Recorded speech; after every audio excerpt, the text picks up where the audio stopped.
Welcome back students, this is doctor Anubha Sharma और आज हम डिस्कस करने वाले हैं यूनिट 6 के एक्सक्रीटरी सिस्टम रिलेटेड पीवाईक्यूज। ठीक है, क्योंकि ये हमारा टॉपिक कंप्लीट हो चुका है तो देखते हैं किस तरीके के क्वेश्चन इस पर्टिकुलर पार्ट से पूछे जाते हैं। So let's begin. Question number 1, ये AIEE एग्जाम यूजी में 2022 में आया है, 2020 में आया है, 2020 में। क्वेश्चन नंबर 1 में पूछा गया है blood vessels carrying blood away from the glomerulus in a mammalian nephron is called।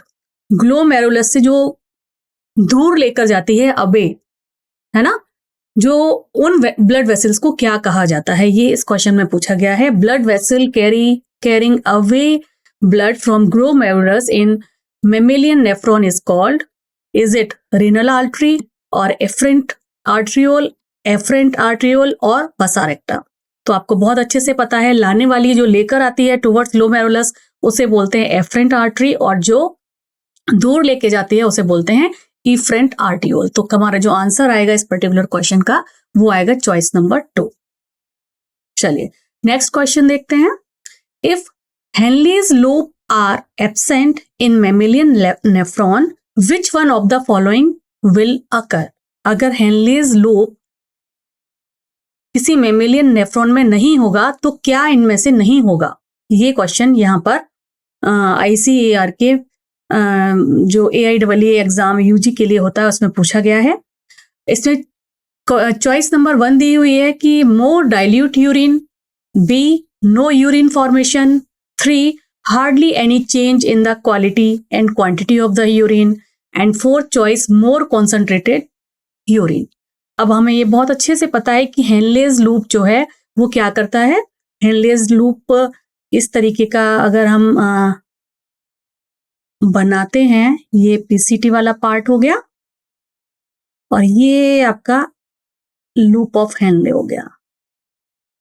फिर ये हमने DCT बना दिया जो आगे जाके कलेक्टिंग डक्ट में मिल रहा है। तो यहाँ पर किस चीज का एब्जॉर्प्शन होता है, रीअब्जॉर्प्शन होता है। यस, आपको पता है डिसेंडिंग लिम्ब में H2O का रीअब्जॉर्प्शन होता है। और अगर ये वाला पार्ट नहीं रहेगा, लूप ऑफ हेनले अगर नहीं रहेगा और इस वाले पार्ट में NaCl का एब्जॉर्प्शन होता है, जितने भी आयंस हैं मेनली सोडियम। तो अगर ये पर्टिकुलर पोर्शन नहीं रहेगा तो क्या होगा, जो भी वाटर रीएब्जॉर्ब हो रहा था, है ना, वो सारा का सारा यूरिन में चला जाएगा। तो मोर डाइल्यूट यूरिन फॉर्म, ठीक है, मोर डाइल्यूट यूरिन बन जाएगी, जो वाटर है उसका रीअब्जॉर्प्शन नहीं हो पाएगा। तो if Henle's loop are absent in nephron which one of the following occur more diluted urine. No urine formation तो नहीं होगा, यूरिन तो फॉर्म होगी लेकिन वो ज्यादा वाटर को रीएब्जॉर्ब नहीं कर पाएगी, क्योंकि यहाँ पर मैक्सिमम एब्जॉर्प्शन होता है लूप ऑफ हेनले में। ठीक है, नहीं, मैक्सिमम तो एक्टिवली जो होता है वो PCT में होता है, बाकी बचा कुचा selectively under conditional particular condition में DCT में होता है। लेकिन काफी कुछ H2O जो है लूप ऑफ हेनले में भी रीएब्जॉर्ब होता है, कुछ आयंस भी रीएब्जॉर्ब होते हैं, जो कि हमने बहुत डिटेल में जब हमने इस टॉपिक को लेक्चर में कवर किया था तो आपको बताया है। ठीक है, चलिए क्वेश्चन नंबर 2 हो गया। अब क्वेश्चन नंबर 3 देखते हैं, इसमें क्या पूछा गया है। इसमें मैचिंग की है दोनों लिस्ट की। यहाँ पर लिस्ट नंबर 1 में कुछ कंटेंट दिए हुए हैं, फिर लिस्ट नंबर 2 में कुछ कंटेंट दिए हुए हैं। देखते हैं लिस्ट नंबर 1 में क्या दिया हुआ है।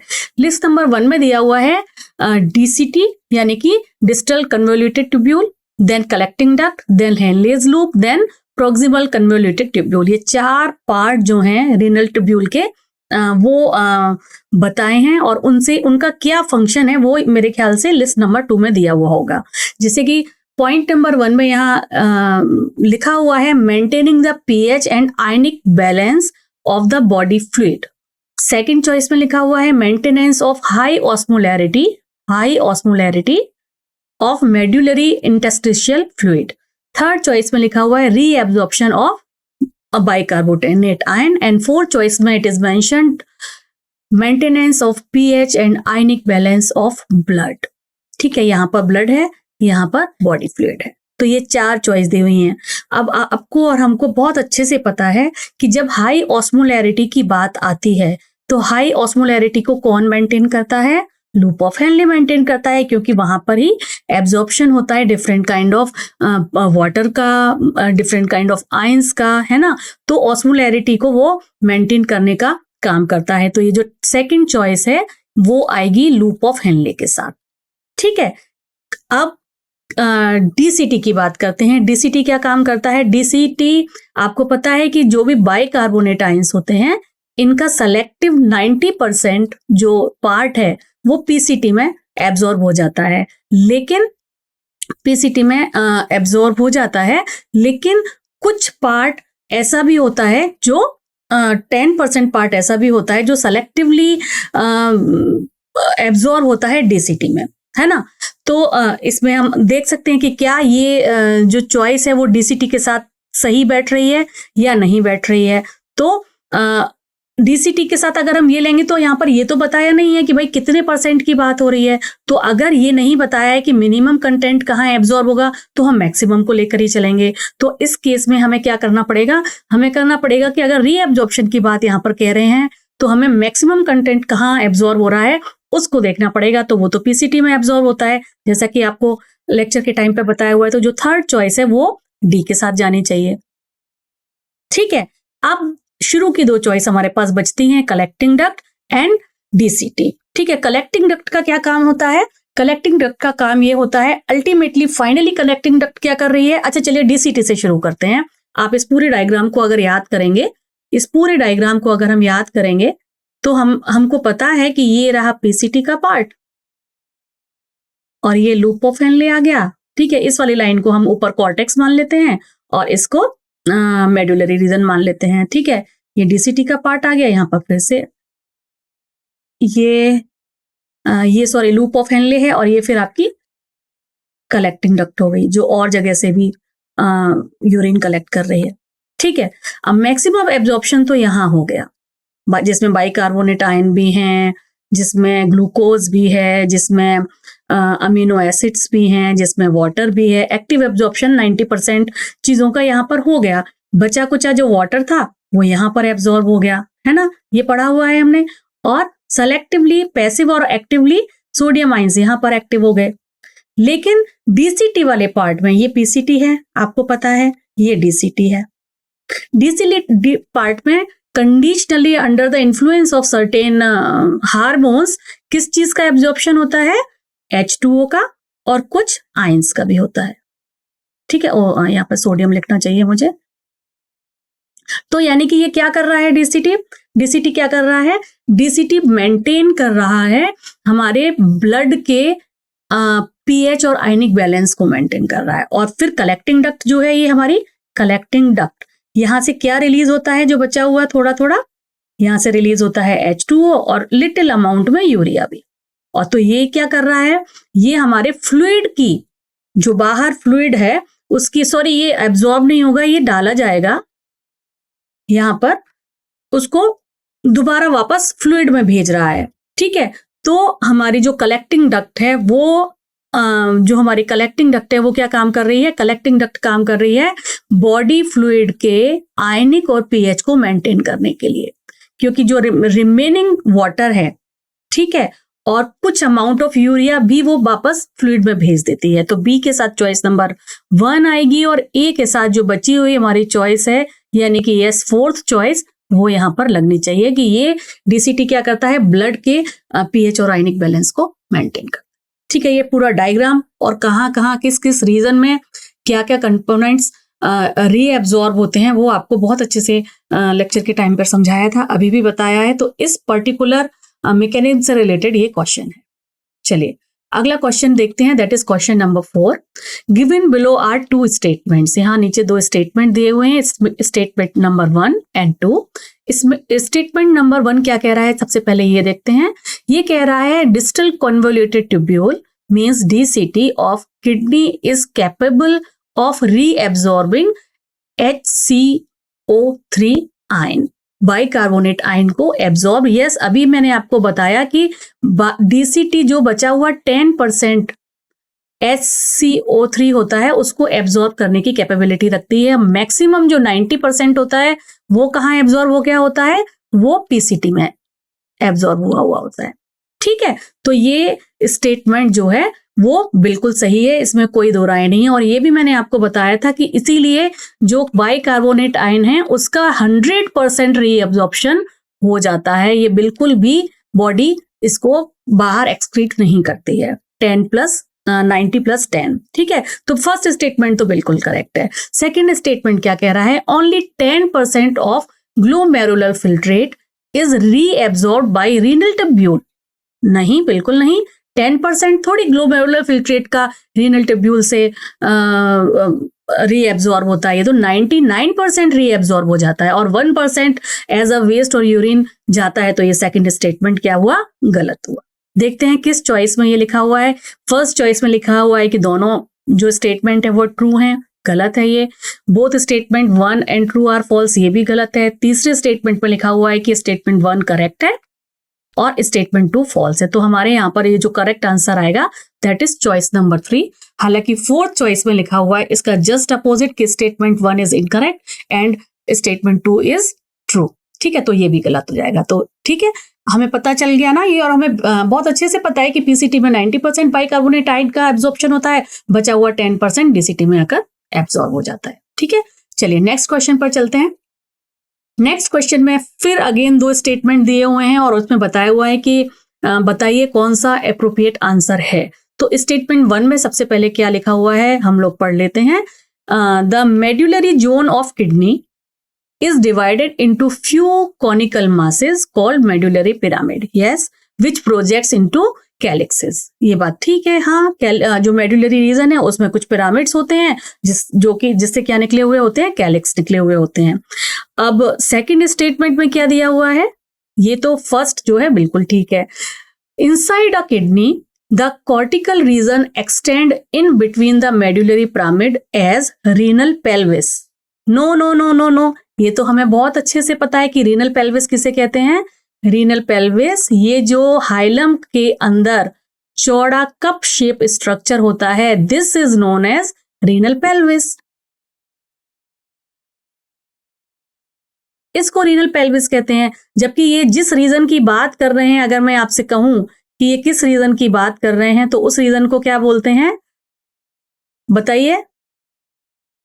उस रीजन, ये बात कर रहे हैं इस रीजन की, आई थिंक ये इस रीजन की बात कर रहे हैं, उसे वर्टिनी कहते हैं, ठीक है, पिरामिड ऑफ वर्टिनी कहते हैं। ये जो कॉर्टेक्स का पार्ट मेड्युलरी के अंदर की तरफ धसा हुआ है, inside a kidney the cortical region extend it in between medullary pyramids. ये मेड्युलरी पिरामिड है, इनके बीच में जो धसा हुआ है उसको क्या कहते हैं, उसको कहते हैं पिरामिड ऑफ वर्टिनी कहते हैं। जबकि रीनल पेल्विस किसका नाम है, यो हाइलम्स के जस्ट बाद में ये जो कप शेप चौड़ा वाला पार्ट होता है उसे रीनल पेल्विस कहते हैं, ठीक है।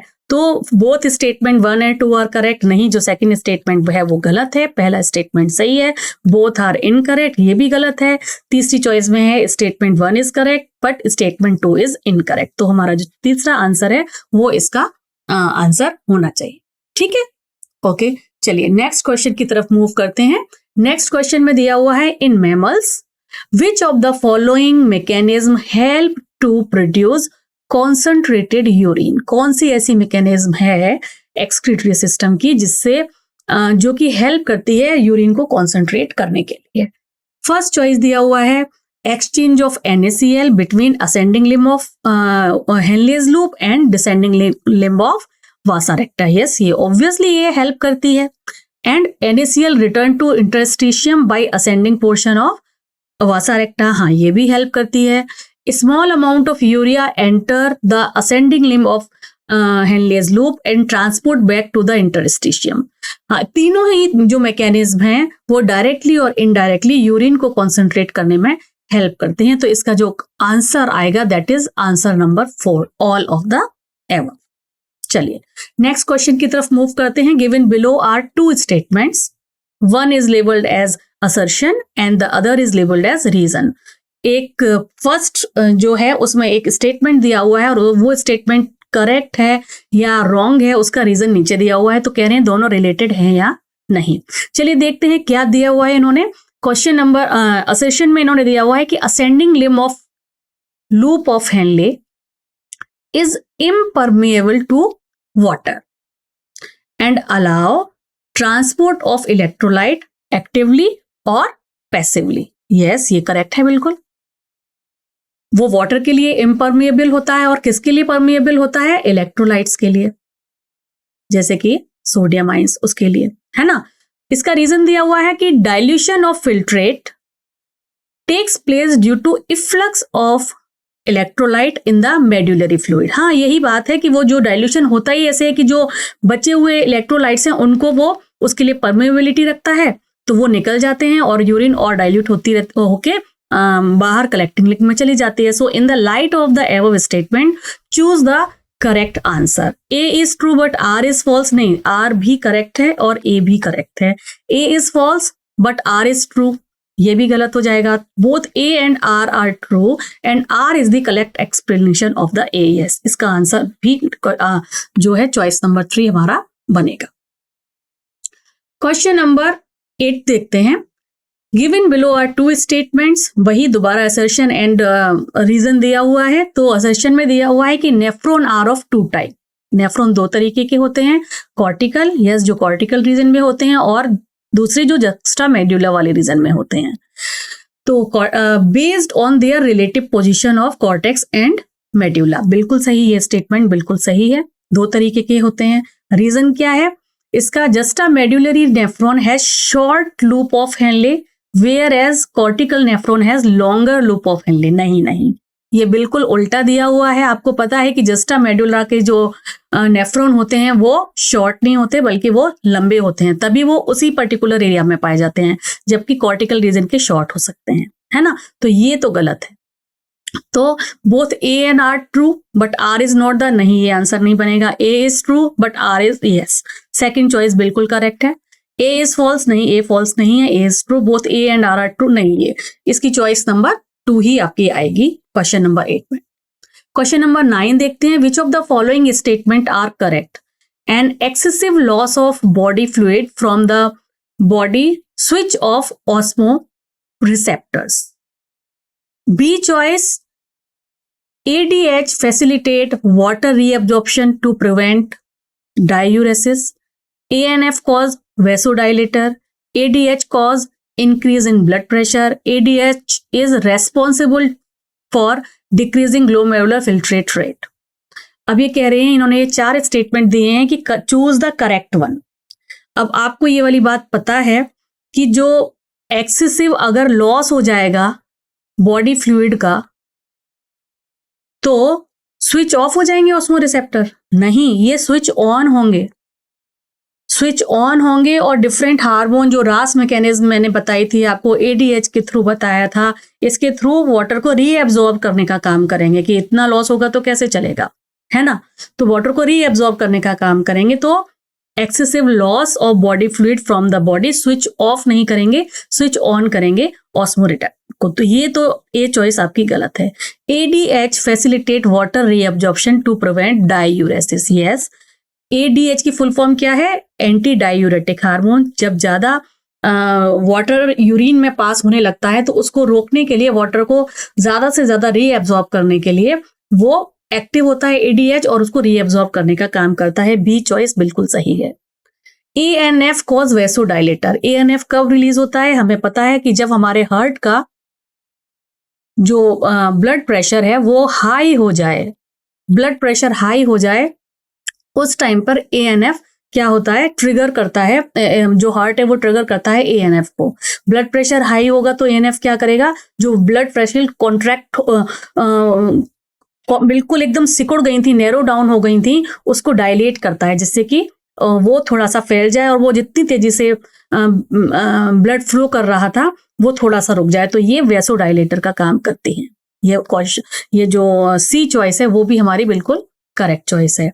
डी चॉइस है जो anti diuretic hormone cause increase in blood pressure. Yes, ये ब्लड प्रेशर को बढ़ाने का काम करता है, क्योंकि ये क्या काम करता है?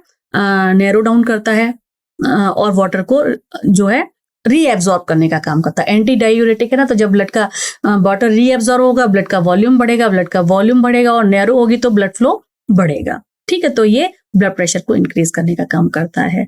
और डी चॉइस है anti diuretic hormone is responsible for decrease in glomerular filtrate rate. GFR को ये डिक्रीज नहीं करता, GMR को ये इंक्रीज करता है, क्योंकि ये ज्यादा से ज्यादा वाटर ही एब्जॉर्ब करवाएगा, तो ब्लड का वॉल्यूम बढ़ेगा, ब्लड का वॉल्यूम बढ़ेगा तो ग्लोमेरुलर फिल्ट्रेट रेट बढ़ेगी, ना कि घटेगी। तो ई चॉइस हमारी गलत हो जाएगी। ठीक है, तो जहां पर बी, सी और डी है वो चॉइस हमारी ठीक हो जाएगी, और वो है चॉइस नंबर 1 में। ठीक है, चलें आगे। Question number 10, select the correct statement. Angiotensin is equal to activates the cortex of adrenal gland to release aldosterone. B choice, ये तो स्टेटमेंट बिल्कुल वैसे सही लग रहा है कि जो एंजियोटेंसिन है वो कॉर्टेक्स को, एड्रिनल ग्लैंड को क्या करता है, एक्टिवेट करता है एल्डोस्टेरोन हार्मोन रिलीज करने के लिए। अगली चॉइस देख लेते हैं। एल्डोस्टेरोन क्या करेगा, it lead to increase blood pressure. Yes, ये ब्लड प्रेशर बढ़ाने का काम करता है। ANF act to check, yes, ये रेनिन, ये जो रास मैकेनिज्म है इस पर चेक रखता है, क्योंकि वो ब्लड प्रेशर बढ़ाने का काम करती है, और ये वैसो डायलेटर है ANF, तो ये ब्लड प्रेशर को कम करने का काम करता है, तो ये चेक रखता है उस पर। ये बात भी मेरे हिसाब से बिल्कुल ठीक है। Anti diuretic hormone cause vaso dilation, नहीं, ये वैसो डायलेशन नहीं है, ये तो ब्लड प्रेशर बढ़ाएगा। ब्लड प्रेशर बढ़ेगा कब, जब जो ब्लड वेसल्स हैं वो जो उनकी जो पेरीफेरी है उसको नैरो डाउन करेगा, कॉन्ट्रैक्शन जब करेगा।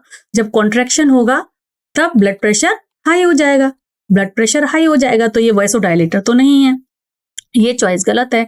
वैसोप्रेसिन इज रिलीज फ्रॉम एडिनोहाइपोफाइसिस, नहीं, वैसोप्रेसिन जो हार्मोन है वो जो है वो पोस्टीरियर पिट्यूटरी ग्लैंड से रिलीज होता है, और वैसे इकट्ठा ये हाइपोथैलेमस में होता है, तो ये रिलीज एडिनोहाइपोसिस से नहीं होता है। ये आंसर भी आपका जो है वो गलत है।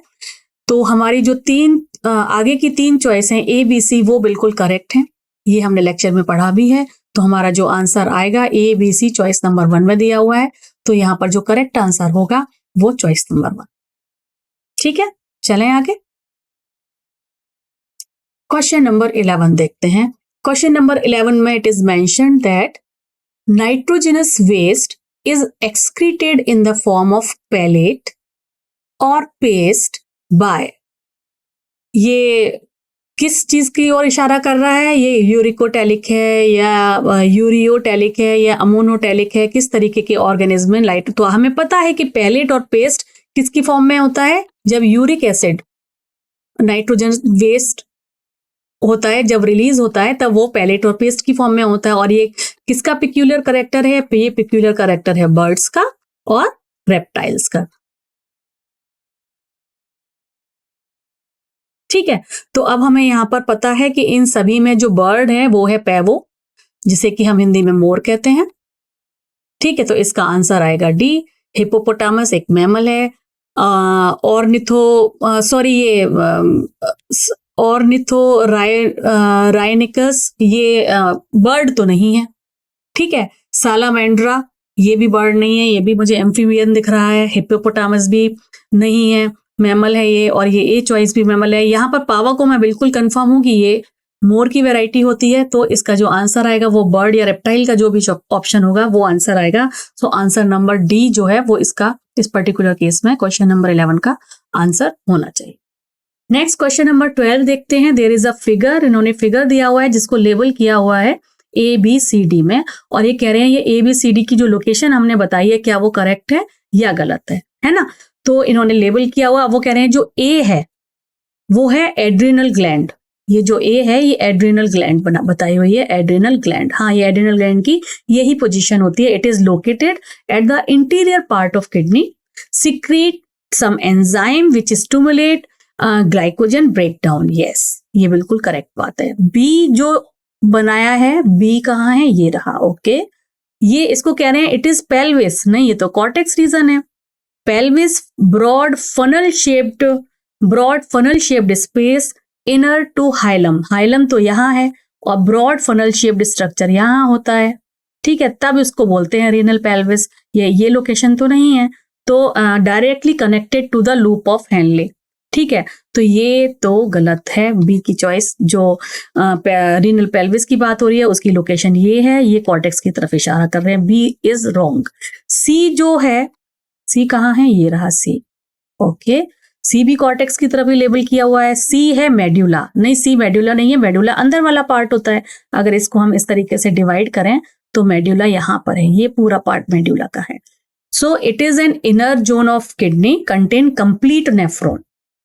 कंप्लीट नेफ्रॉन तो नहीं होता है, और वैसे भी सी जो है कॉर्टेक्स पर पे किया हुआ है, मेड्यूला के पार्ट पर नहीं किया हुआ है, ये भी गलत चॉइस हो जाएगी। डी ये रहा, हाँ डी को भी कॉर्टेक्स पर ही किया हुआ है, डी ठीक लग रहा है अभी तक पढ़ने में। ओके, डी कॉर्टेक्स, कॉर्टेक्स है outer part of kidney and do not contain any part of nephron. No, ये तो हमें पता है, नेफ्रॉन का जो पीसीटी डीसीटी वाला पार्ट होता है और ग्लोमेरुलस वाला पार्ट है वो कॉर्टेक्स में ही प्रेजेंट होता है। लूप ऑफ हेनले जो है वो मेडुला में प्रेजेंट होता है, तो ये भी चॉइस गलत हो जाएगी। तो इन चारों को अगर हम देखें तो इन्होंने जो स्टेटमेंट ए के लिए दिया है एड्रिनल ग्लैंड के लिए कि एंटीरियर पार्ट ऑफ किडनी में प्रेजेंट होता है एंड कैचकुलामीन जो है सिक्रीट करता है, जिससे जो कि ग्लाइकोजन के ब्रेकडाउन के लिए रेस्पॉन्सिबल होता है, तो ए चॉइस यहाँ पर सही लग रही है। बाकी तीनों की लोकेशन इन्होंने गलत बताई हुई है। तो आप देख रहे हैं कि डायग्राम को देखकर भी क्वेश्चंस पूछे जाते हैं कि क्या बच्चों को ये पता है कि कौन सी पर्टिकुलर चीज कहाँ लोकेटेड है, किस पार्ट को क्या कहते हैं, इसीलिए इसकी स्ट्रक्चरल एनालिसिस बहुत ही इंपॉर्टेंट थी। नेक्स्ट क्वेश्चन नंबर 13 देखते हैं। The part of nephron involve in active reabsorption of sodium. Sodium का एक्टिव रीएब्जॉर्प्शन कहाँ होता है? एक्टिव रीएब्जॉर्प्शन ज्यादातर चाहे वो सोडियम है, चाहे वो ग्लूकोज है, चाहे वो अमीनो एसिड्स हैं, चाहे वो H2O की बात कर लेते हैं, चाहे वो किसी भी तरीके के ऑर्गेनिक या इनऑर्गेनिक कंपोनेंट्स हैं, वो ज्यादातर एक्टिव, अगर वर्ड आ गया है एक्टिव रीएब्जॉर्प्शन मैक्सिमम होता है पीसीटी पर। ठीक है, पीसीटी पर होता है। तो बिना देखे हम चारों चॉइस में DCT, PCT, Bowman's capsule, descending limb of Henle यहाँ पर पैसिवली होगा, तो ये इसकी जो है चॉइस नंबर 2 आ जाएगी। ठीक है, जहां पर हमारा मैक्सिमम 70 to 80% चीजें एब्जॉर्ब हो जाती हैं। ठीक है, चलिए क्वेश्चन नंबर 14 देखते हैं। Select the correct statement. ANF increase the blood pressure. ANF blood pressure को बढ़ाता है?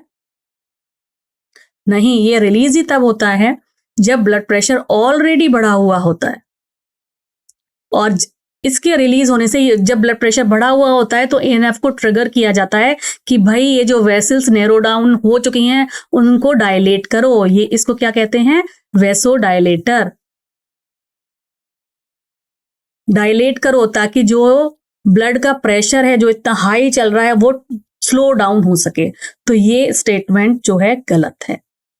सेकंड स्टेटमेंट है angiotensin 2 is a powerful vasodilator. नहीं, ये कॉन्ट्रैक्शन करता है, डायलेट नहीं करता है, क्योंकि ये बीपी हाई करने के लिए रेस्पॉन्सिबल होता है।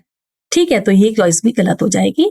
Counter current pattern of blood flow is not observed in वासा रेक्टा। नहीं, काउंटर करेंट मैकेनिज्म हमें पता है वासा रेक्टा में भी ऑब्जर्व होती है और लूप ऑफ हेनले के असेंडिंग डिसेंडिंग लिव में भी ऑब्जर्व होती है।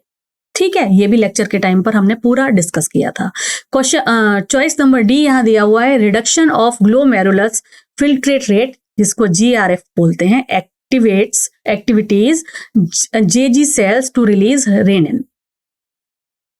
हाँ, अगर ये रिड्यूस हो जाएगा फिल्ट्रेशन रेट तो वो JG सेल को एक्टिवेट करती हैं कि भाई रेनिन को रिलीज करो, ताकि क्या करे, वो वाटर को रीअब्सॉर्ब करने का काम करे, वो अपनी रास मैकेनिज्म शुरू करे, जो कि रास मैकेनिज्म एंजियोटेंसिन 1 को एंजियोटेंसिन 2 में कन्वर्ट करे, और 2 फिर जाके क्या करे, H2O को एब्जॉर्ब करने का काम करे जो है, और इसके बाद एड्रिनल ग्लैंड को भी जाके स्टिमुलेट करे ताकि वाटर का कंटेंट बढ़े, है ना। और वाटर का कंटेंट बढ़ेगा तो क्या होगा, ब्लड प्रेशर हाई होगा। ठीक है, तो अगर इसकी रेट कम हो जाती है तो वो JG सेल ये रेनिन को सच में ही क्या करती हैं, स्टिमुलेट करने का काम करती हैं। तो यहाँ पर जो चॉइस नंबर 4 है वो करेक्ट आंसर है। क्वेश्चन नंबर 15 देखते हैं। Which of the following condition in urine are indicative of diabetes mellitus. Diabetes mellitus में क्या होता है, जब किसी व्यक्ति को डायबिटीज हो जाती है तो उसके ब्लड में किस चीज का कॉन्सेंट्रेशन बढ़ जाता है, ग्लूकोज का। ग्लूकोज क्या हो जाता है, हाई हो जाता है। जब ग्लूकोज हाई हो जाता है बहुत ज्यादा तो क्या होता है, वो ग्लूकोज क्या है, जो यूरिन है उसमें भी रिलीज होता है, यूरिन में भी ग्लूकोज कंटेंट आने लगता है। ठीक है, और इस पर्टिकुलर सिचुएशन को क्या कहते हैं, इस पर्टिकुलर सिचुएशन को कहते हैं ग्लाइकोसूरिया। जब ग्लूकोज यूरिन में आ जाए तो उसे ग्लाइकोसूरिया कहा जाता है। ठीक है, तो देखते हैं यहाँ पर क्या लिखा हुआ है। ए चॉइस में लिखा हुआ है uremia and renal calculi. Diabetes mellitus का इससे कोई मतलब नहीं है। यूरेमिया का मतलब क्या हुआ कि यूरिया का कंटेंट हाई हो गया है, किसमें, यूरिन में। और सॉरी नॉट यूरिन, ब्लड में। ब्लड में यूरिया का कंटेंट हाई हो जाता है तो डायलिसिस करने की जरूरत पड़ती है। जब किसी के किडनी की फंक्शनैलिटी प्रॉपर नहीं हो रही है, वो यूरिया को अच्छे से फिल्टर आउट नहीं कर रहा है, तो उस कंडीशन को यूरेमिया कहा जाता है।